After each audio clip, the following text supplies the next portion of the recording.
আলাইকুম, আপনারা সবাই কেমন আছেন? আর আলহামদুলিল্লাহ আমিও ভালো আছি। সবাইকে রমাদান মোবারক। ভিডিওটা শুরু করলাম, আমি সেহরিতে উঠেছি। সেহরিতে উঠে যা গরম করেছি টুকটাক আপনাদেরকে দেখালাম। খাওয়া দাওয়া শেষ করে কিছুক্ষণ কোরআন শরীফ পড়লাম। এখন বাজে বরাবর 5টা, কিছুক্ষণের মধ্যে আজান দিয়ে দিবে। নামাজ পড়ে উঠে বিছনায় গেলাম, একদম অন্ধকার করে দিয়েছি ঘুমানোর চেষ্টা আর কি।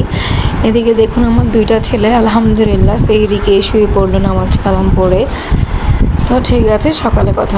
ভিডিওটা শুরু করলাম দুপুর থেকে, আলু সিদ্ধ করতে দিয়ে দিয়েছি। এখন নিয়েছি বেসন। বেসন নিয়ে এখন সুন্দর করে বেগুনি জিনিস ঠিকঠাক করছি। নিয়েছি একটু মরিচের গুঁড়ি, তারপর নিয়েছি হলুদের গুঁড়ি, মশলা, গরম মশলা, তারপর দিয়েছি সামান্য লবণ। লবণটা আমি ভিডিও করতে পারিনি এটা দেওয়ার সময়, তো ভালোভাবে একটু নাড়িয়ে চাড়িয়ে নিচ্ছি। তো এখন পানি দিয়ে ভালোভাবে নাড়িয়ে চাড়িয়ে নিচ্ছি। আমি ইফতার তেমন আহামরি কিছু রেডি করি না, কারণ আমরা 3জনই মা ছেলে। এখন বাজে সন্ধ্যা 6টা। আমি ইফতার রেডি করার পর শুনলাম বিয়ে বাড়ির থেকে ইফতার পাঠালো। কী আর করার, ইফতারগুলো তো খেতেই হবে। তা আমি যেগুলো রেডি করেছিলাম ওগুলো আমি রেখে দিয়েছি, আর যেগুলো বিয়ে বাড়ির থেকে দিয়েছে ওগুলো খাবো আর কি। তো আমি আর মাঝখান দিয়ে কোনো রেসিপি আপনাদের জন্য নিতে পারিনি, মনেই ছিল না, খুব তাড়াতাড়ির মধ্যে ছিলাম।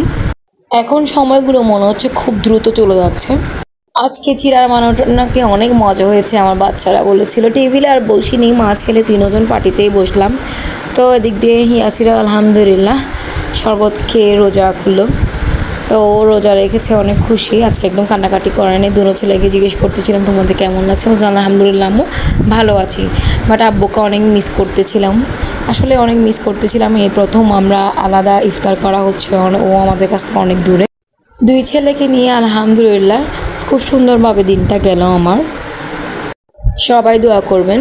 আপনাদের ভাইয়াও আমাদের সাথে একটা ভিডিও শেয়ার করেছে, আমি আপনাদের সাথে শেয়ার করছি।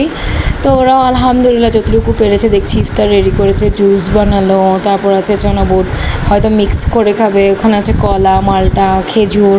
আলহামদুলিল্লাহ দেখে ভালো লাগছে, হাসি খুশি থাকুক এটাই চাই। তো ভিডিওটা দেখে আসলে আমার নিজেরও ভালো লাগছে। ও আমরা প্রথম থেকেই মন খারাপ করছে, এই প্রথম আমাদেরকে ছাড়া ইফতার করবে এভাবে একা। ইফতার খাওয়ার পর চা না খেলেই নয়। তো ভালো থাকবেন, সুস্থ থাকবেন।